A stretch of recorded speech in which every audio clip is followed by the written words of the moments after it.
for this at some point. So, welcome everybody. It is Thursday night again. We are back again, Joe and Joe. This is Town Hall number 3 for the Challengers. So, how are you doing this morning or this evening, Joe? I can't complain. Staying busy, work, school, campaign stuff. I've been running a couple roadblocks with the campaign on donation, setting up a donation page, but we'll make it through. And just one of the challenges of running, right? Especially when you're still learning everything on the fly. Yeah, I remember my first couple times trying to get everything organized and making sure the campaign page was up, making sure the donations were available, trying to find the options that were around. Mm-hmm. It's a little easier as a Republican candidate than it is as an independent or one of the third parties, because a lot of the policies and procedures with the organizations are already built in place for you. So, but there's still issues you got to deal with. You still got to file with the FEC. You still got to do the meet and greets, talk to the people, talk with the central committees and a large number of other bodies. I mean, like, how many surveys have you filled out so far, Joe? At least 2, if not 3 or 4. It's just survey after survey after survey. I'm just like. So, Joe doesn't have his name on a lot of the lists, but so far there's been the Right to Life list, your Idaho Second Amendment Alliance, your National Rifle Association, your Gun Owners Association. You're looking at, what were the other ones that I've gotten so far? League of Women Voters, their 411 list. It just continues to build and build. So let's go ahead and get started on this, Joe. We were kind of waiting for some other people to show. Some of them, we're getting into it. They still got cold feet. Mm-hmm. And of course, one of the other problems that we're having at this point is a lot of the challengers, we are working Idahoans. We're not politicians. We all got 9-to-5 jobs. 9-to-5 jobs that we want to keep, just in the event that this plan doesn't go through for us. So we're still working our 9-to-5s. We're getting out. We're coming in. We're talking to you about the way we feel about things, and that's one of the things. Justin Plant for governor. He was late the one time he did show up, and that's because he got caught at work late. Mm-hmm. Andy has his job. He's a carpenter. We continue in that he's got a schedule he needs to maintain for his clients. Yep. I'm a little bit more fortunate. My 9-to-5 is a 9-to-5, so I got time to come out and do these things. Joe, what is it you do during the day? So I work at a service desk. I'm a service desk technician off of 10 Mile there, answering calls for the Navy. Pretty simple, pretty easy.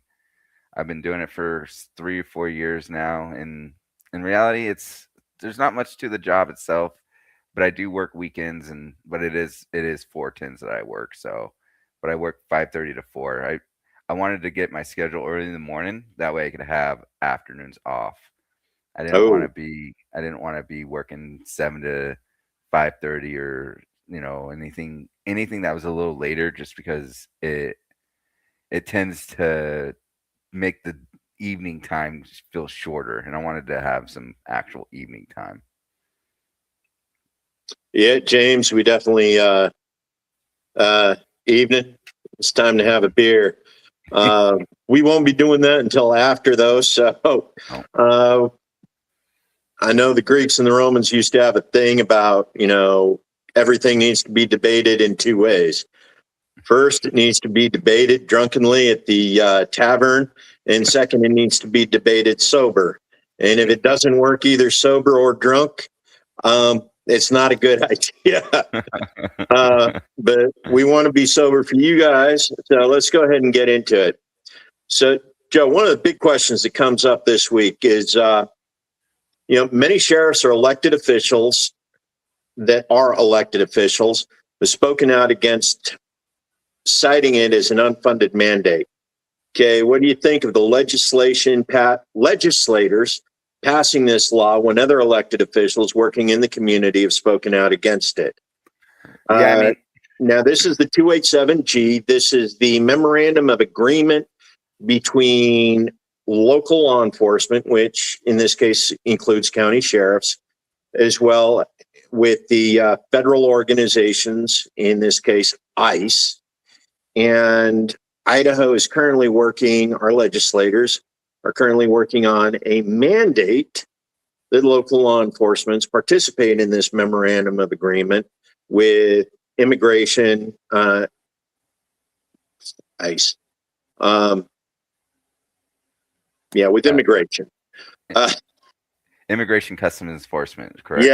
Yes, ICE, Immigration's Customs and Enforcement. Joe, we've both spoken out on this on Twitter and on Facebook, so people understand where we feel about this. Let's go ahead and talk it over here real quick. You go first. I mean, yeah, like I said, it solidifies my point when the amount of sheriffs that have come out against it because they are in these communities. They are the front lines of defense against immigration.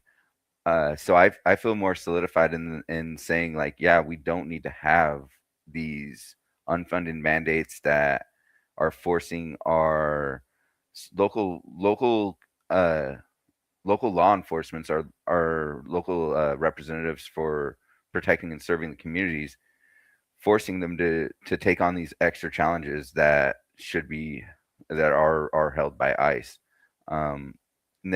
And from everything that I've ever heard from the sheriffs, that whenever they're working with this, they say that yes, whenever we do get these heinous criminals in, we do send the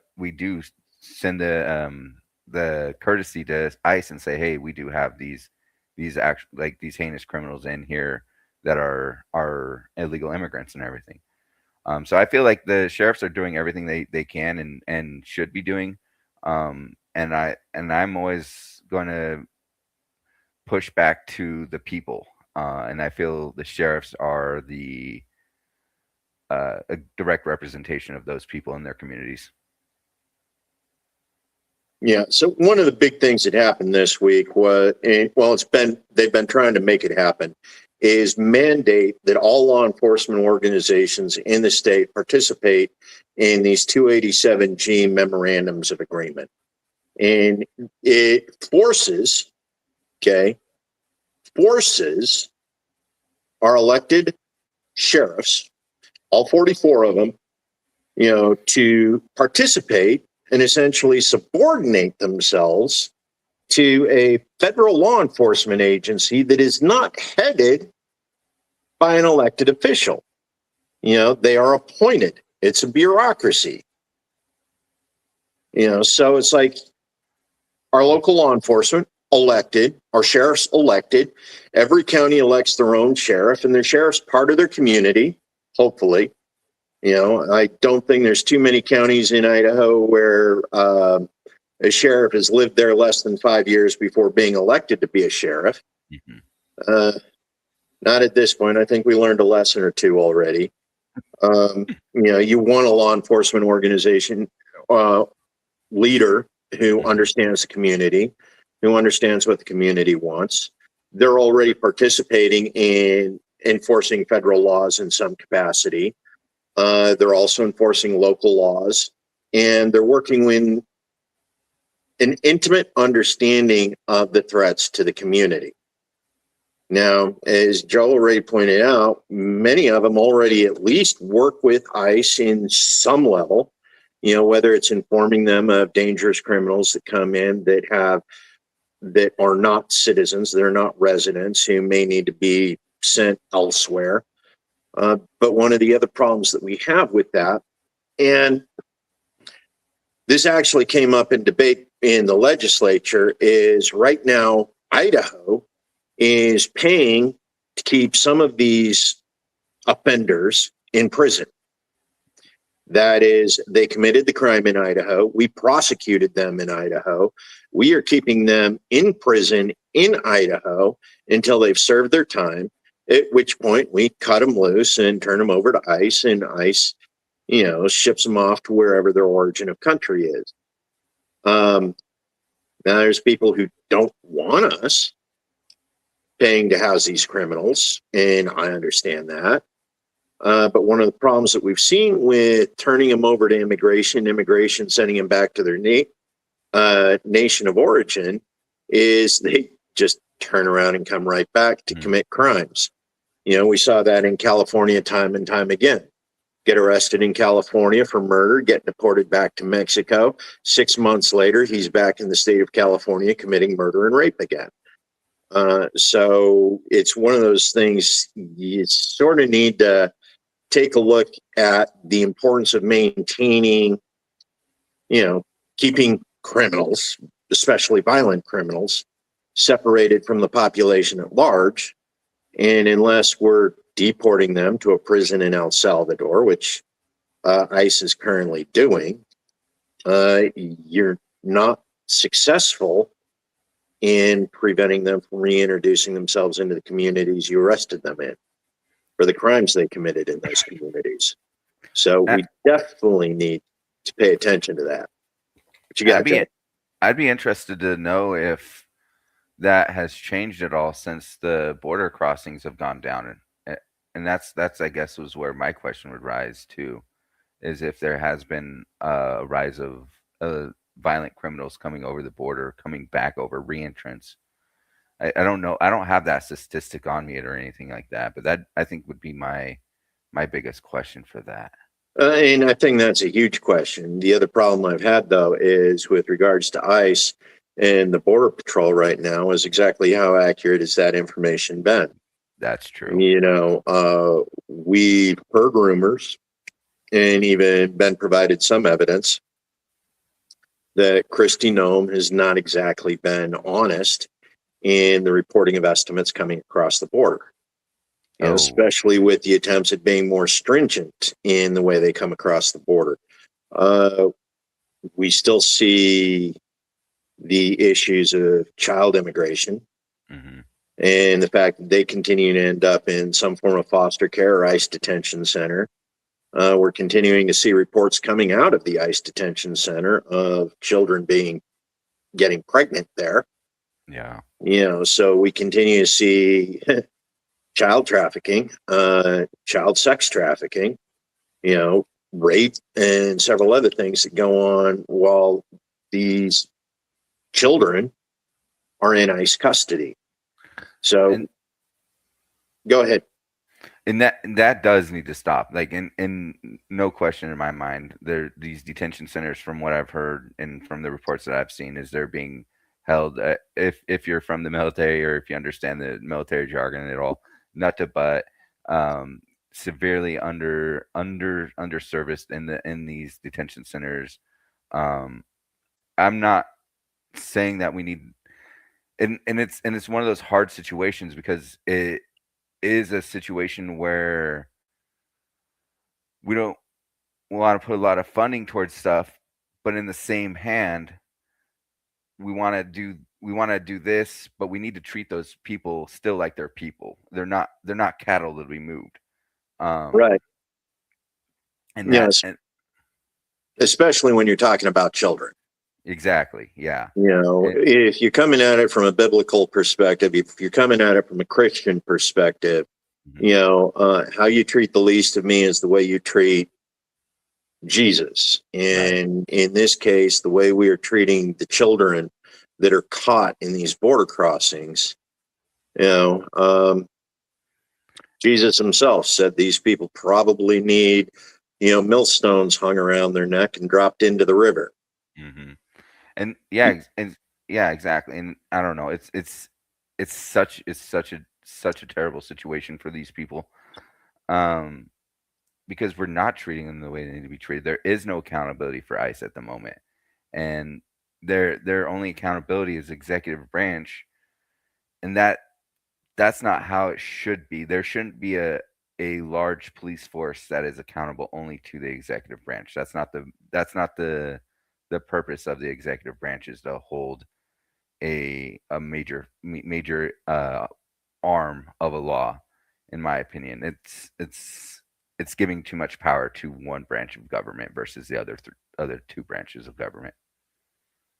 Right. So that's the executive. Now, one of the next thing you brought up was the idea of local law enforcement versus federal immigration authorities.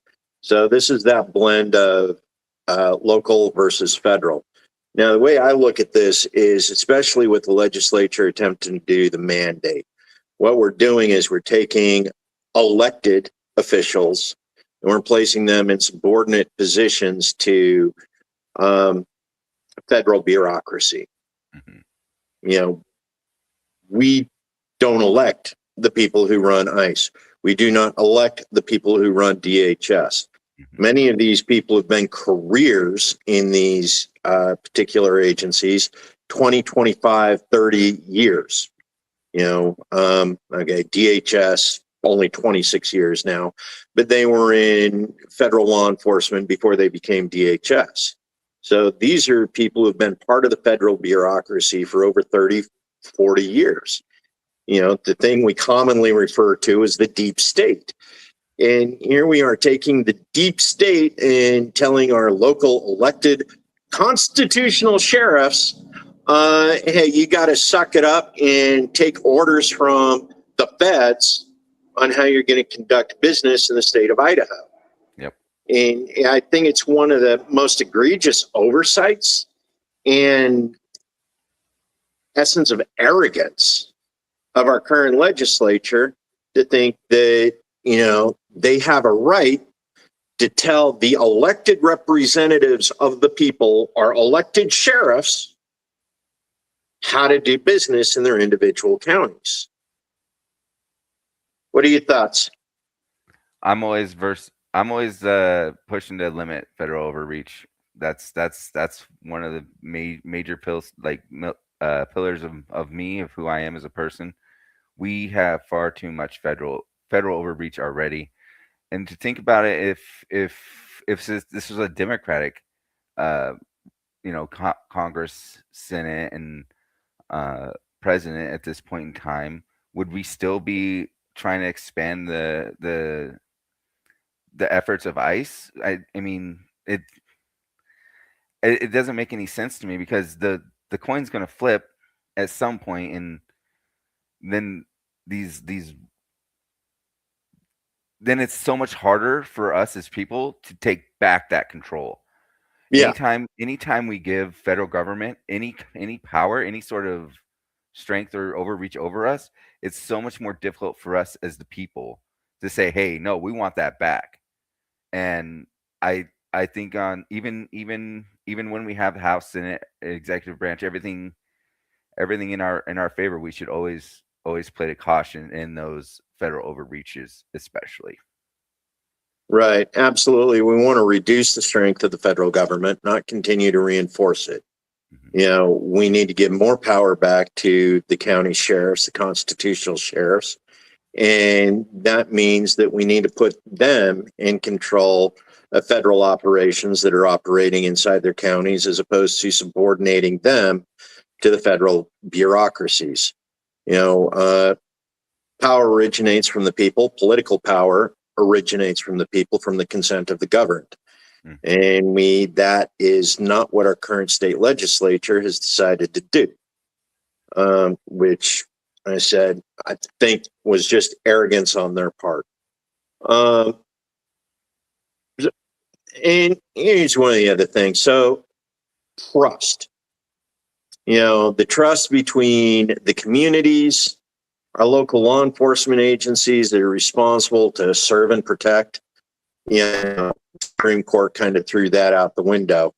But a lot of us who grew up, still believe that serve and protect is the role of the police. And how does that look in regards to, trust here in Idaho?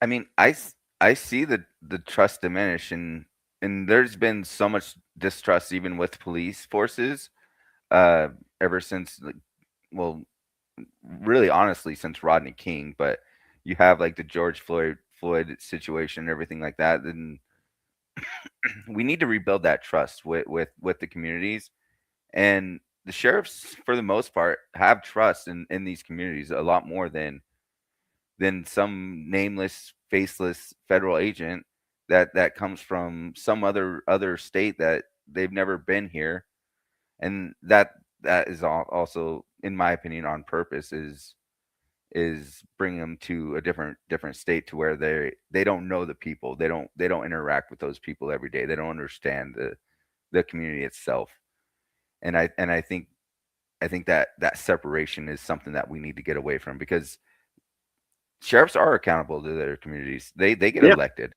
like 100%. Yeah.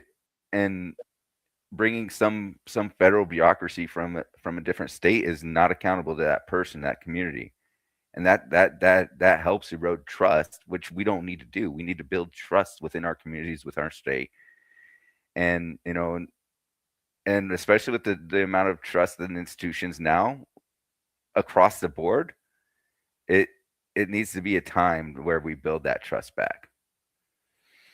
Yeah, absolutely, especially with regards to the institutions.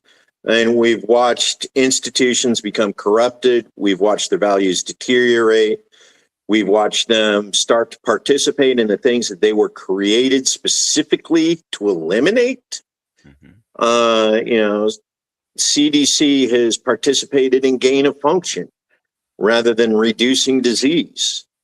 FDA has approved things that have continued to poison our food supply rather than clean it up. Right. So our institutions, whether federal, local, we want to rebuild the trust in our elected sheriffs. Yeah. We want to build trust in our federal agencies again. James, when was the last time you invited a cop to the barbecue? Yeah.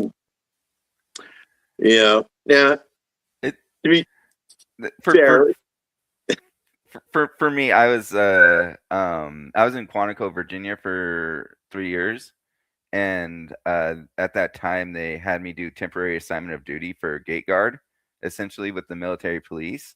We did lots of barbecues. right? So that was probably 8-9 years ago at this point. So I've had some interactions with law enforcement individuals, or Leo trained with badges and everything of that nature. So it's probably about 9 years ago. Yeah.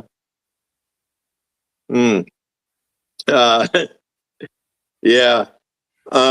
But yeah, so we're talking about trust, and especially with communities.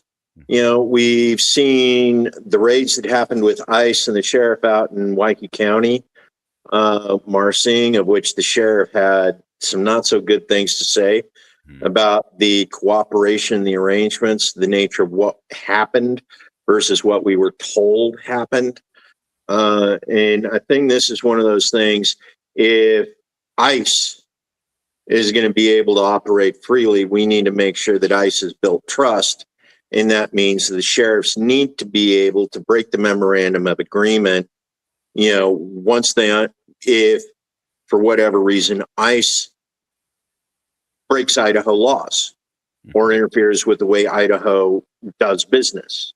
If you set up a mandatory agreement that ties the hands of the sheriff, how do they hold the federal agencies responsible when the federal agencies start committing crimes, when they start violating human rights, when they start hurting residents of Idaho and citizens of the U.S.? Yeah. How do we deal with that if our elected officials have their hands tied because we mandated the agreement in law? So moving on from that, birthright citizenship. This one, 287 immigration. We're looking at birthright citizenship, and right now there's a movement to redefine the way the 14th Amendment is interpreted in the United States. Where do you stand on that, Joe?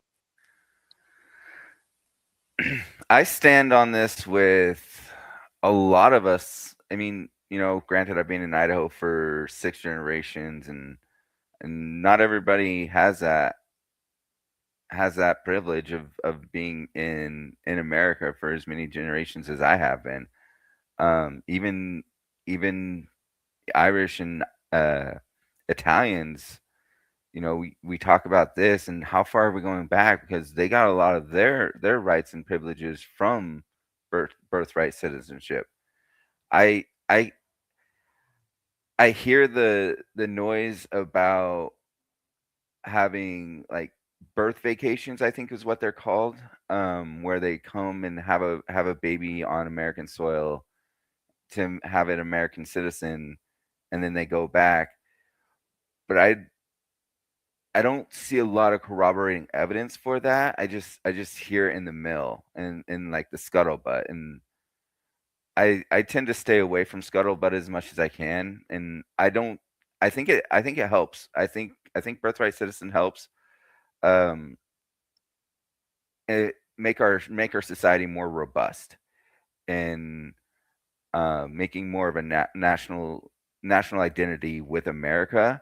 Because I was in the Marines for 9 years, and I knew quite a few people who had illegal immigrant parents who joined specifically for the purpose to help fund their parents getting citizenship. And I don't see a problem with that, and it's not that they don't want to be citizens. It's just a large barrier to entry for citizenship. Yeah. They love the country. They love to being here. They love being a part of the community, helping the economy, everything in that nature. And that's what I see more of. And I and and just like the Italians and Irish and everything in that nature, they love being a part of our community, and that's why that we still have such a robust Irish Italian communities. So I don't see an issue with it, in my opinion. Yeah. So one of the big things is we've always done the whole blood and birth, blood and soil, I should say, interpretation of the 14th Amendment. That is, if you were born to American citizens or if you were born on American soil, you are an American citizen. Now, there is a movement right now to reinterpret the 14th Amendment, because in the 14th Amendment, it says born on American soil and not subject to the laws of another nation.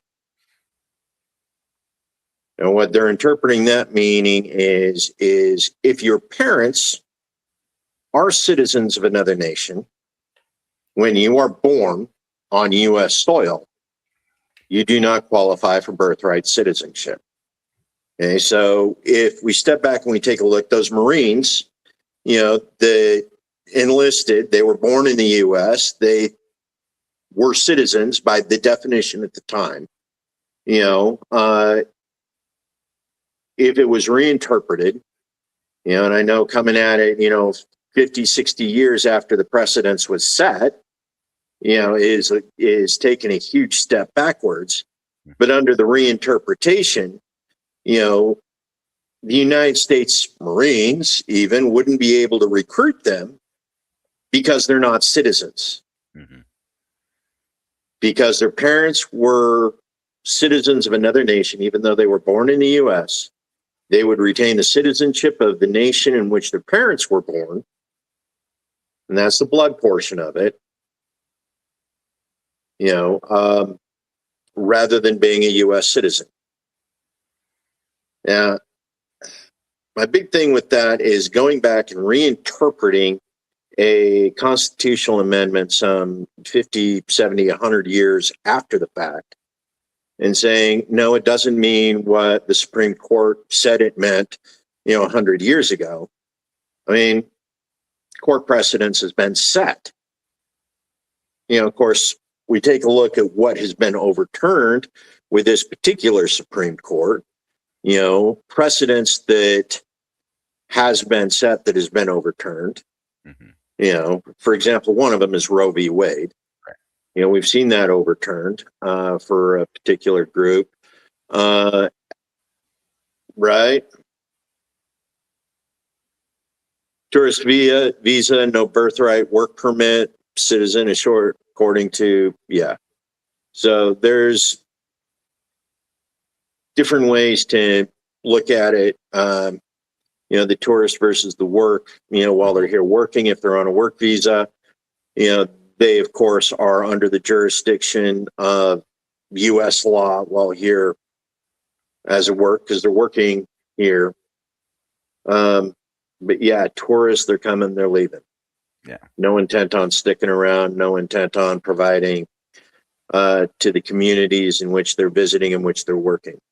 But the big issue of, changing precedent, court precedent, 100, and I won't lie.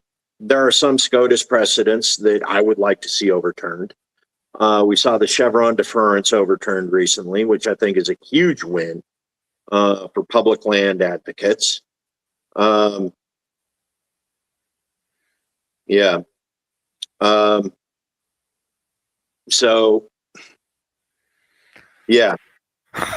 What is this Chevron deference? One of the things with Chevron deference, and this was an EPA related case, in which Chevron had basically been granted certain permissions, and the assumption was that Chevron was always going to be right, or there was something along those lines. And what this meant was it was a lot harder for other individuals to seek interaction on how public lands were managed here in the United States. Whether it was wilderness, whether it's public lands. Chevron deference was a big thing that actually brought in and gave the people more control and more access to public lands and the way they interacted, because we were no longer making deference to corporate entities with regards to public lands here in the U.S. Okay. So the Chevron deference was a huge win for the little guy.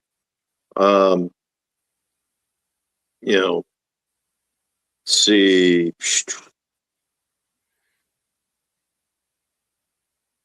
yeah, right, James. Distinguish between illegal and legal. Now that's another one that's interesting, especially once you start taking a look at the way fraudulent immigration has been conducted under the Biden administration. Chain citizenship, chain immigration that's been allowed, especially with regards to H-1B visas, certain ag visas, in which individuals are brought into the United States with no intention of actually participating in a meaningful way in the economy. They're just bringing them in, dumping them in the middle of the community, and hoping, that they adapt and integrate, as opposed to having, originally you had to have sponsors to come in. These days, who's sponsoring you is, Catholic Charities, which isn't Catholic and it's not really a charity, and certain other organizations that come just bring people in. The nonprofit is sponsoring them, but they're not. Right. And I think that was a dangerous precedent that was set and allowed to continue for too long, especially while we were conducting operations other than military operations other than war in, a dozen different countries around the world. We go in, we conduct these operations, we'd occupy a nation, and while we were occupying them, all of the people that were displaced because of our presence were being relocated into the U.S. Yeah. Generally not a good precedence to be setting, especially if you're looking at it from a national security perspective. You go over to a foreign nation and the guy you were fighting beat you back home. Yeah, I know, right? Yeah. It's not good. It's not. It doesn't lead to a good cohesive relationship in that community. Um, and to be fair, there are a lot of people who don't hate Americans for being American.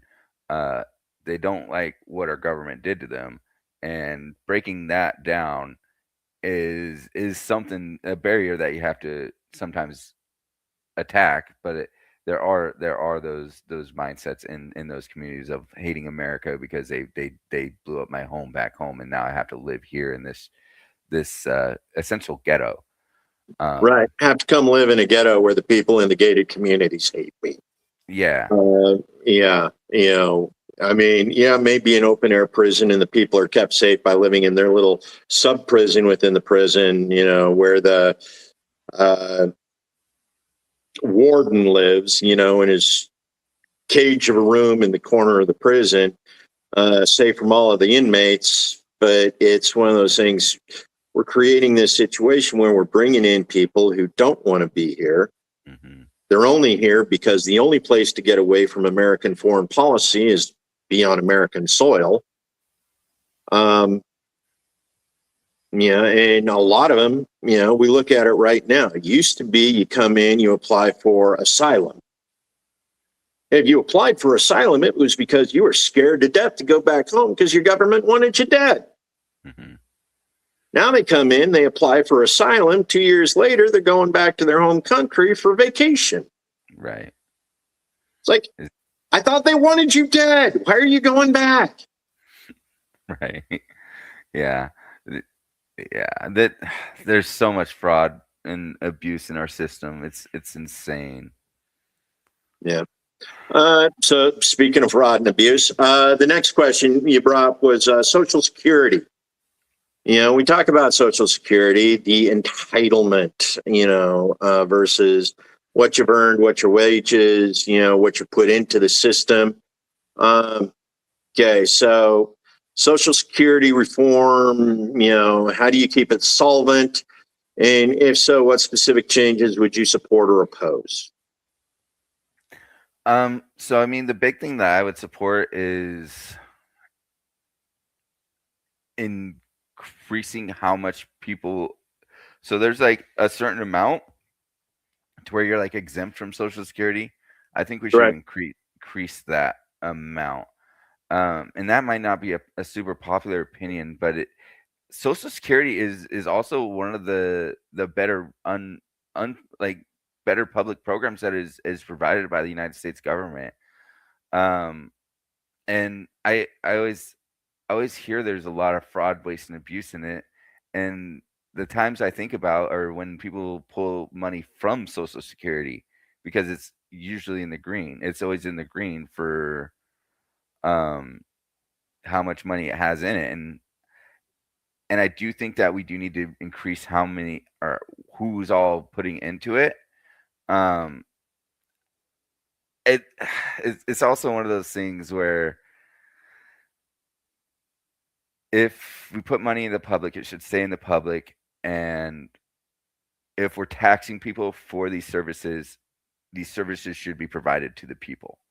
Um, I, as you know, I as one of those people who always struggle with this back and forth because I do like public services. I do like public roads. I do like public schools. I do like all these public things that are provided for the people on our tax dollar.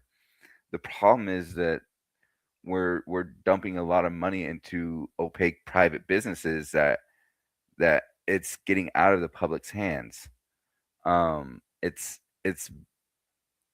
being and it's a hard question for me because there's so many layers to it.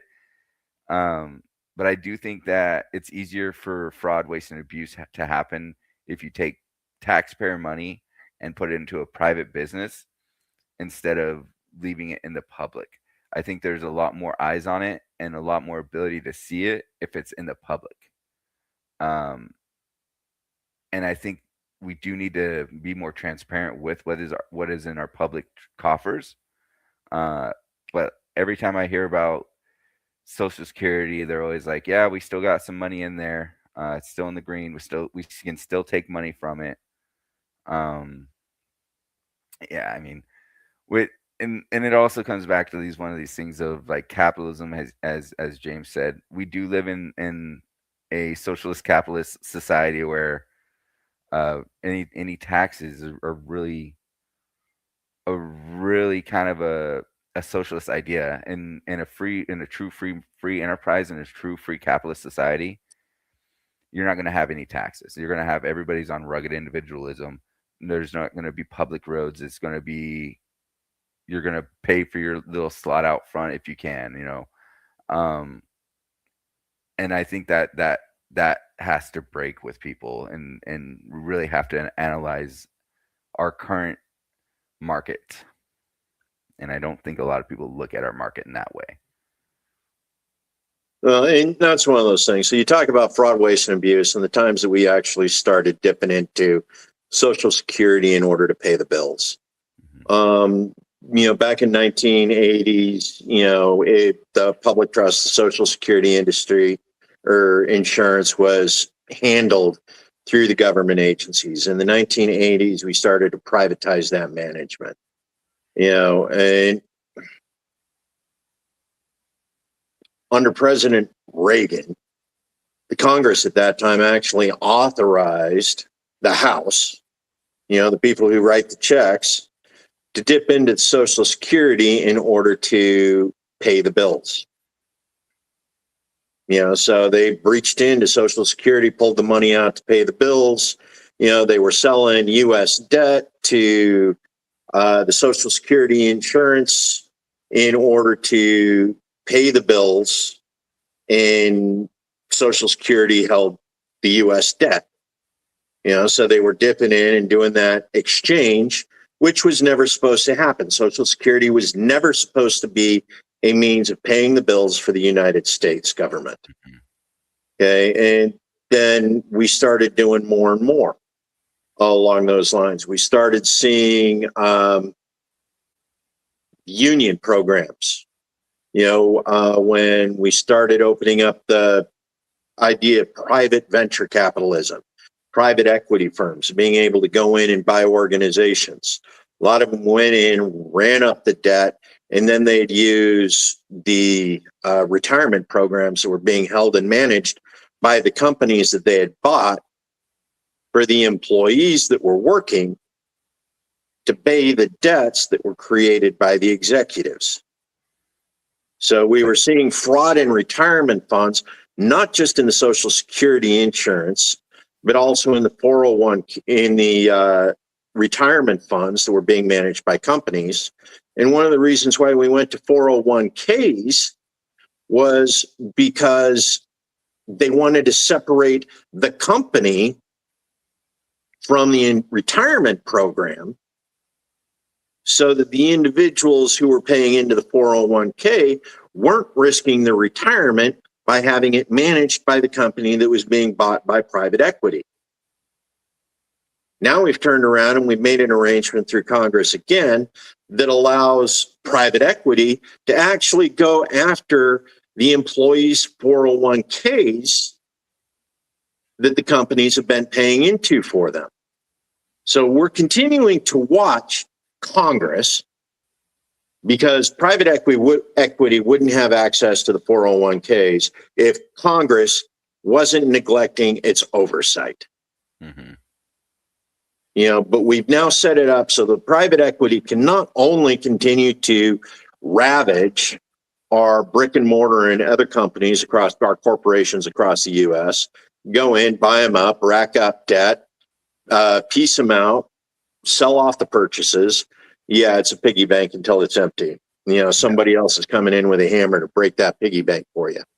You're not going to get what's in it because somebody else has a bigger hammer than you. Let's go ahead. It's the same thing with the insurance programs right now. We continue to see private equity continue to rack up profits at the expense of the middle class and even the poor here in the U.S. Programs that were designed for the poor You have wealthy people going in and siphoning off fraud. We've just watched Trump pardon, you know, I think he's like on about his fifth major fraudster that he's pardoned, you know, in this term, in this administration alone. Medicaid fraud, Medicare fraud, insurance fraud. You know, they've been busted. They were arrested. Federal RICO charges. Boom, he cut them loose. You know, so this is one of those things. It's like, how do we defend our property? You know, our savings, our property, the stuff we labored for in order to create this pool for a retirement. How do we defend that when Congress goes around and continues to remove the barriers to that piggy bank that were put in place in order to secure our future? I mean, we got to hold their feet to the fire. Yeah. We got to hold private equity accountable. We need to hold the organizations responsible for oversight of private equity accountable. Or we just need to stop funding private equity with, you know, government preference, government protections. Mm-hmm. You know, that's essentially what we've done over the last 100 years is we've continued to give private equity greater access to the wealth of the people than the people who earned it. Right. And that's an extremely dangerous precedence, you know, especially as we start looking at the fact that property rights no longer mean what they used to. You know, we see it happening in zoning. We see when cities will put liens in tax property. You don't own your property as long as the state can take it because you're behind on your taxes. You know, so we're looking at property tax issues on that too. So it's like we continue to see the state grab and grab and grab at the resources of the people. And how are the people supposed to continue to live and plan for the future, knowing that the future will be left barren because the government has allowed the thieves, the foxes, into the hen house? Yeah, they really have. So across these issues, one of the things, immigration, Social Security, fiscal responsibility, how do you prioritize? How do you define your core principles on those issues? So, I mean, it's always going to be to the people. How am I going to best protect the people? How am I going to best ensure that I'm working for the majority of the people? I do feel like that we have gotten too far away from protecting the people, especially with like Citizens United issues like this, where it's a lot easier to buy a congressman with your corporation and your private equity. And Montana is doing something really cool, and I'm not the transparency act in Montana as well, and I'd like to see on a citizens ballot initiative. I'd like to see that go through here in November. But I say we need to take the fight to them. We need to take the fight to the people, the thieves in the foxes in the hen house. We need to cuff them in a lot of different ways, in my opinion. Whether that be ensuring that we don't sign legislation that allows shortens the barriers for them to rob our wealth, or if I mean, and or increasing the barriers to how they can enter. We need to decrease the red tape for the little man, while simultaneously making it much more difficult for the bigger corporations, these private equity firms, to take the money away. And I think that's very key to this whole idea of how to prioritize this. Right. And it's agreements, where is he a place of priorities? As Idahoans, as Republicans, One is his power is derived from the people, consent of the governed. We are interested in making sure that the people are protected because that is what the republic was created for. It was to ensure the rights of the people. We look at the Bill of Rights in the U.S. Constitution. We look at the Declaration of Independence, the right to life, liberty, and the pursuit of happiness. We take a look at the Idaho Constitution, Article 1, Section 1. The right to life, liberty, the right to secure and defend property, the right to, health, the right to happiness. These are things that are essential parts of what it is to be an Idahoan. And if the state isn't party to securing those rights for the people, the state has no right to exist. So as an elected official being part of that state organization, the goal is to secure the rights of the people, be a good steward of the resources for the people. And that means you don't turn it over to the thieves. Mm-hmm. You don't let the organizations known for bad judgment, bad fiscal policy, bad human policy to continue to dictate to the citizenry what they're allowed to have of what they were responsible for creating. Right. It's like, it's an argument that you see on some places, if you have a right to the fruits of my labor before I do, exactly how is that different from slavery? Right. In any capacity. Payroll taxes. The state takes 25 to 40% before I even see it. Mm-hmm. How is that fair? It's not. And I mean, even when we come back to that piece of income taxes and everything, it was only supposed to be temporary for World War I, and here we are, 113 years later. Yeah, that's multiple generations of temporary income tax. Is the thieves in the hen house, Nothing so permanent as a temporary government program. That's why it's so hard for us to bring it back to us. We need to tear that right and back. It's one of those things almost since the origination of it. It was used to pay for foreign wars. Mm-hmm. They used it to pay for World War I. Mm-hmm. They kept it in place so they could pay for World War II. Then they kept it in place for the Korean War, for the Vietnam War, for our various other military actions other than war, however you want to refer to it, since Vietnam. Mm-hmm. And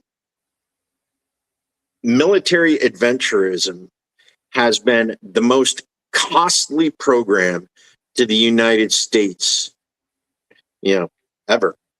Yep. After we stopped making banana republics, we moved on to the next flavor of things, oil republics, supporting things going on with how we control the oil, control the food, control the oil, control the water. We continue to dictate to the world these policies. And of course, we have to enforce those policies if we're going to maintain that control.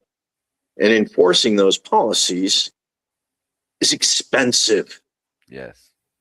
And dangerously expensive. And that's the other piece of this too, is like we spent all this money and all this time and all this effort, resources on these foreign adventurism, as you say, military adventurism. There's never been in, I guess, quotation marks, reparations for those. If we're going to be a mercenary army, let's be upfront about it.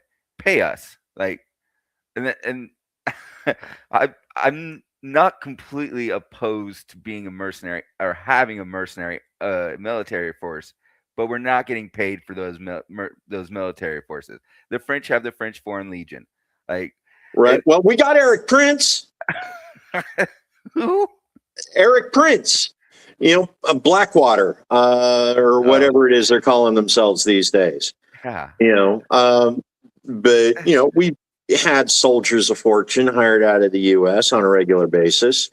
But yeah, remember early in the Afghan war, the Saudi prince actually wanted to pay, for one of the rotations in Afghanistan, and I don't remember whether it was Bush or Obama who went, yeah, no, we're good.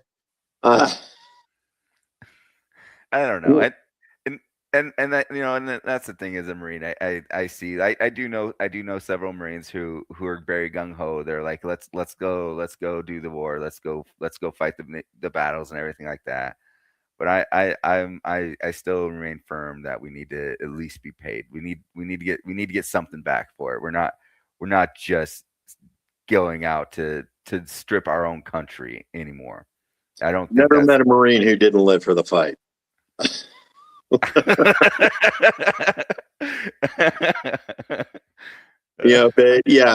those of us who have grown older, managed to survive that particular time frame in our lives as veterans, we're looking at it and going, I lost a lot of friends there. Mm-hmm. And I don't want my sons and daughters to lose their friends. Yeah. The problem with wars and foreign adventurism is it takes our best and brightest, the ones who believe in volunteering, the ones who believe in service to country, and it sends them over to some other nation to die for profits here in the U.S. And it continues to water down,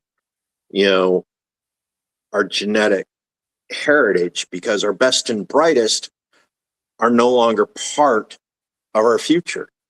Because of the extreme national, like the patriotism in America. And, I'm American. Yeah. I love being America. I love being American.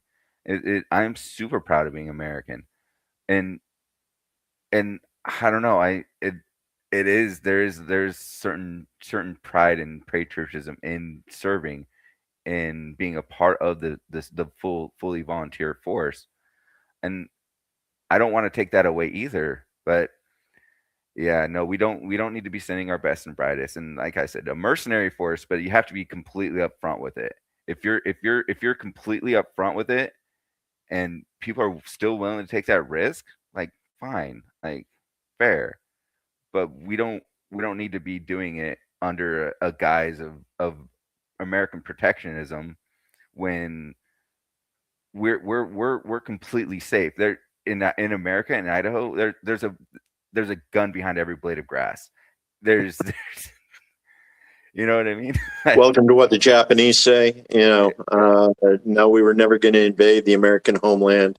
Yeah. There's more rifles than blades of grass in the nation of the United States. Yeah. But speaking of that, you talk about a mercenary force or acting in a way that's different than the American empire that we've seen develop.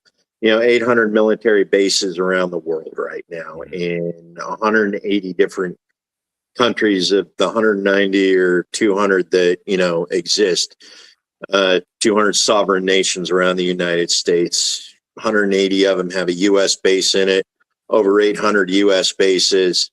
You talk about being able to bring our troops home, come back to USO, bring all of that empire building, and bring our troops home.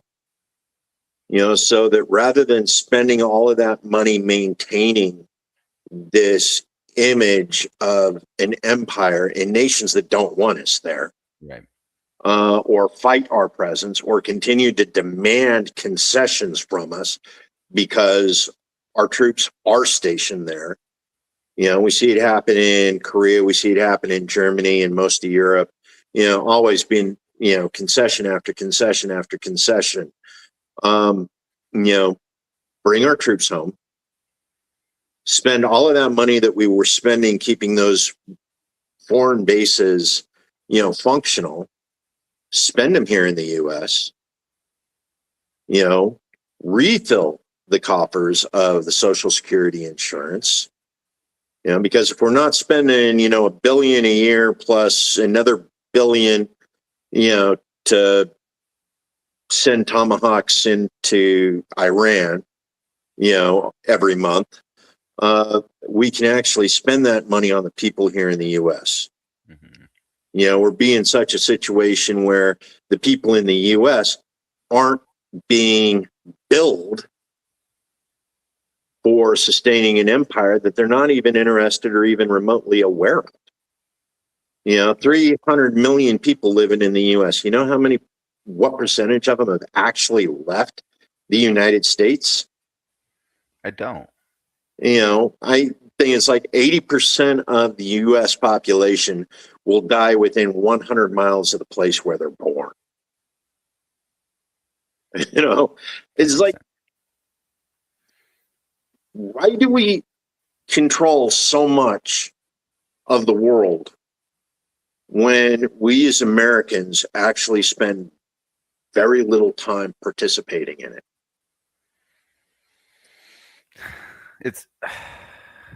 It's hard to say, and this probably comes back to the corporations, the private equities, corporate capture of Congress, and their inability to even stand up and say, "Hey, no, we do not want war." When the majority of Americans in the United States do not want to go to war. No. And that's a major disconnect between the people who are representing us and the people who elect those officials. I think that there's been a lot of misinformation in regards to what our representatives, our elected representatives, are actually voting for and participating in. And I do think that is on somewhat of a course correction as we see a lot of these people holding their congressmen to their feet to the fire for, hey, why are you voting for this? Why is this being voted for? It's for the gain of the few and not for the gain of the people, because if it were for the gain of the people, we would have those young men back here with a hammer in their hand instead of a gun. I'm all for a well regulated militia. I think it's written in our Constitution. Yeah.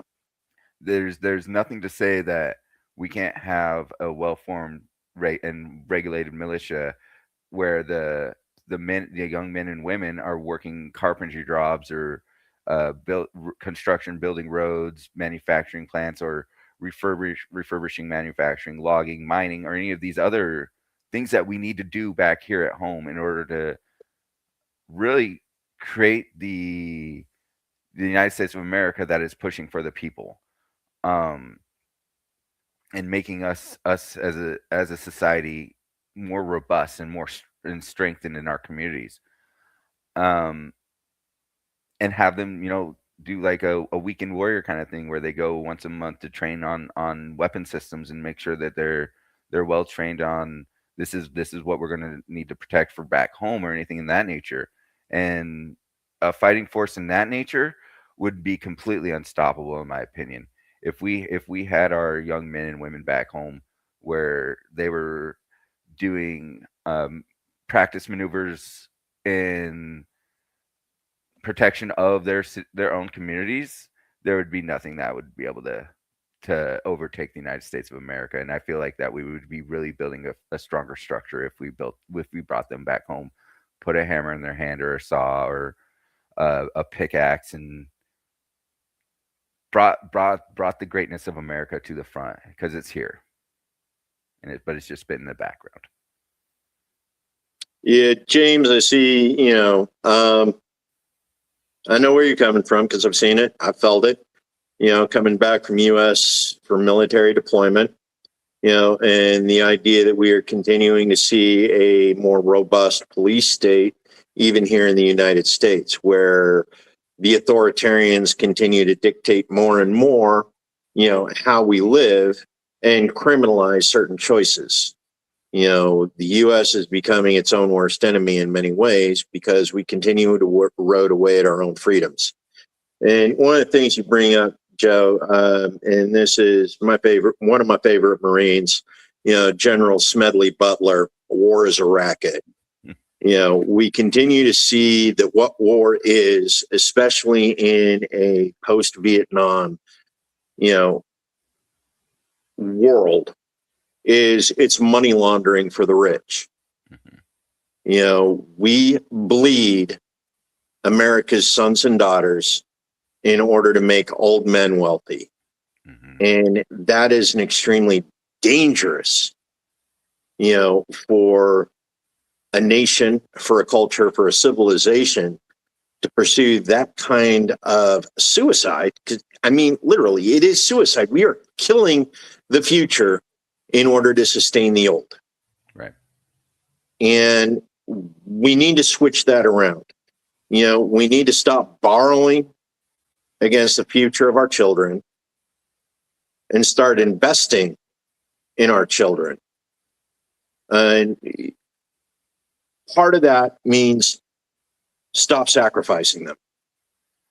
Stop bleeding our children for our personal comfort. Now, one of the things that Trump brought up is the idea of Strait of Hormuz. Okay. It handles some 20 to 40% of the global transport of oil. This is, trying to remember the term of hydro tyranny. It's basically where we control something to the point where loss of it, those who can destroy it, control it. In this case, 40% of the global supply of oil moves through the Strait of Hormuz.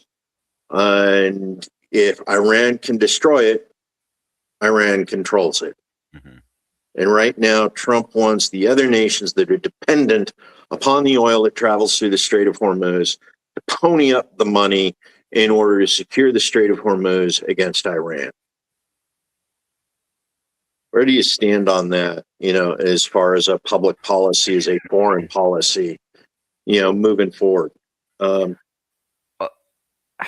this is one of those situations in where I do believe that we need to pull all of our resources out of the Gulf, in my opinion, it's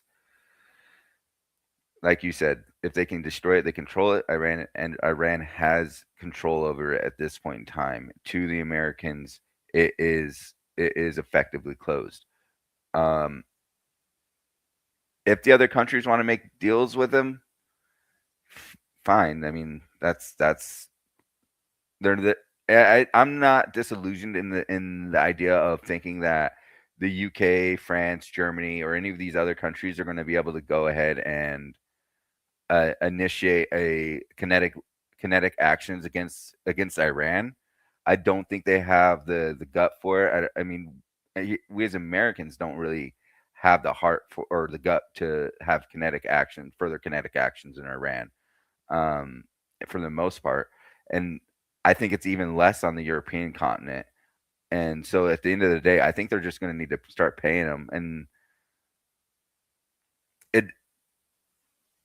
it's really sad to see,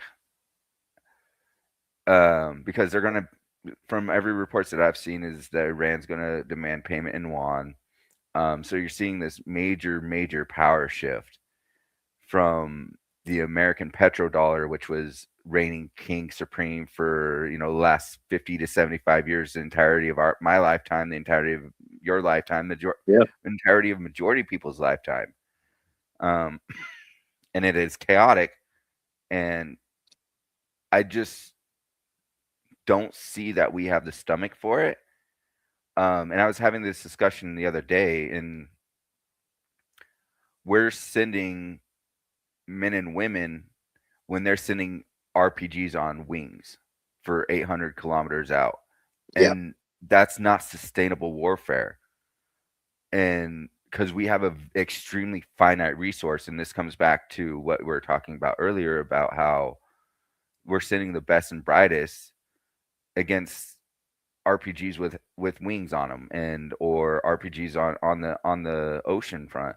It's not sustainable for us, unfortunately. I mean, to we're not in a position for it, and I feel like there's shoot, General Von Ripper, I think. I'd have to actually look that up. He did a war games um back in 2002. Paul Van Ripper did a war games back in 2002 in kinetic action with China and Iran. Right. Think 3 out of 4 times he disabled the United States American Navy using tactics that he thought that China and Iran would use, such as drone warfare and mines and missiles that could reach 2,000 kilometers out and everything in that nature. And when he gave the findings to the higher ups and were like, "Hey, this is what I've been winning every time or whatever," they're like, "No, you have to lose," and that's not it's not what we should be doing. We need to take a reality check. Right. We need to look at this. We need to disillusion ourselves from what we think and say, "Hey, this is what's actually happening. We need to regroup. Mm-hmm. We absolutely 100% need to regroup in order to provide the better future for everybody in America, and that includes the people that are in the Arabian Sea at this point in time." Yeah. So one of the things you talk about is force projection. Now, as a candidate for U.S. Senate, especially understanding that the person I'm running against sits on the Senate Foreign Relations Committee, Jim Risch. He's basically been responsible for support of a lot of the foreign policy over the last 12 years in particular,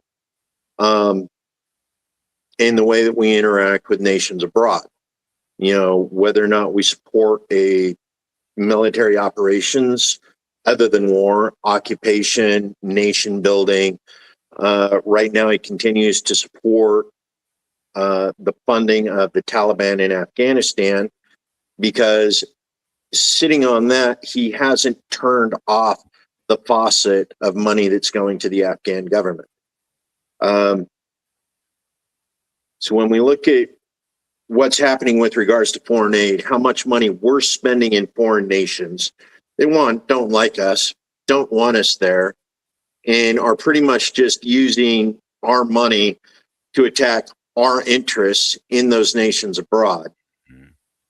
This is a dangerous precedent where we are literally paying the people who are killing our sons and daughters,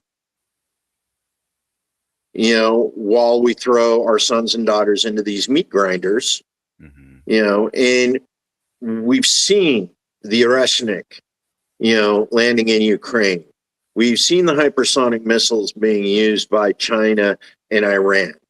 We've seen the change in wartime capabilities, the firepower that these nations have experimented with and developed in the time we were policing the world.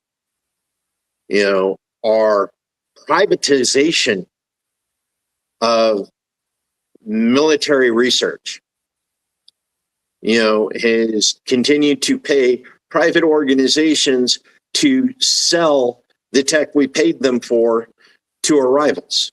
They're chasing the dollar. They're not chasing loyalty to the people who pay them to create the weapons that are going to protect our people in war and in future combat operations. And we continue to see that time and time again. There is no loyalty in multinational military corporations. There is only money to be made. And they don't care who dies as long as they make their profits. Right. And it goes back to this war is a racket, and it's time to bring our troops home. It's time to bring American sons and daughters home to build America, where we are safe, rather than continue to project our forces, our people into nations that do not want us there, and we do not benefit from being there. Yep. Yeah, so we need to do a change of thinking if we want to be able to return the republic to its state as a republic, rather than continuing to force empire upon the world. Right. Yep. You know, that's my personal thoughts on our troop deployments, you know, and what it is we should be doing with some of our absolutely most valuable resources here in the United States. Yep. That is our children and our future. Bring them home, keep them home. Yeah. There's one nation. There's one nation I want to build, and it's the United States of America. Right, America first. Hurrah! Yeah. Idaho first, America first. Yep. But yeah, no, James, you're right. One of the things that we've done is we've continued to fund American NGOs that support terrorists. Yep. That attack us. We've done it through USAID. We've done it through Red Cross, Red Crescent, you know, several of the other international. Yeah, okay, James, you first. Got it. But yeah, no. Yeah, global terrorism in the name of democracy and freedom. That's what we've been using the CIA for the last 80 years. It's time to bring that to an end. Of course, if I'm ever elected and I really try and make that happen, the CIA is going to have me killed. Yeah, same. I keep saying that. Bring it, man. I'm not afraid of that. Yeah, neither am I. I've been there, done that. When I die, somebody will come in and step into my place. So yes, and that is the resolve I have, and that's the resolution. And yeah, but yeah, when I keep saying, like, if it happens, I'm getting to that point. Well, not yet, but if I ever do get into Congress, I'll be at that point where there'll be a bounty on my head from some corporations, because I'm not going to shut up about it at all. They need to answer for the crimes that they've committed, and you just gotta tell it to them straight. I worked with generals in Quantico, and I had, it was just computer problems, but it still gave me that barrier, that breaking barrier of saying, like, you're just a person. You know, you're not anything special. You're not anything scary. You're just a person who puts on their shoe just like I do. Yep. And there's no reason that I cannot have a conversation with you and say, this is how I feel. Oh yeah. You know, spend enough time working with generals, spend enough time working with high-level politicians, you know, you realize that the only difference is the level of access they were born into. Not the capability, not the capacity, you know, and definitely not their integrity. Yeah. So we've been here an hour and 20 minutes now. I've been running this a little bit long. What you got close for us tonight, Joe? At first, I wanted to say sorry to Jackson. A dark humor that I have, super dark. Mostly, yeah, but I'm Joe Morrison. I'm running for Congress in the Republican primary against Russ Fulcher. The way you can reach me is morrisonforidaho.com. That's Morrison, the number 4id.com. And I have my socials linked in there. And it'd be great to support and represent the United States of America and Idahoans. Excellent. Thank you, Joe, for being here tonight. And as all you know, I'm Joe Evans. I'm running against Jim Risch in the Republican primary, May 19th. That's when our election's being held. Show up, vote. You know, I want you to vote for me. I want you to vote against the incumbents. You know, because we need a change in Washington. You know, that's one of the reasons why I'm here supporting the challengers. I want to see different faces in Washington. You can find me at Joe Evans for Idaho. That's FOR, Idaho.com. Social medias are on there. You can follow me on Twitter, follow me on Facebook, follow me on YouTube. And definitely think about what is going on in Washington, what is going on in Idaho, and what we need to do at both the federal and state level. And the most effective time to take care of that in Idaho is May 19th. Vote for Republicans who believe in the Republic. Vote for Republicans who believe in being good stewards for the future. That way, your future gets taken care of. Whether that is what you work for or those you raise. Take care. Everybody have a great night. Good night.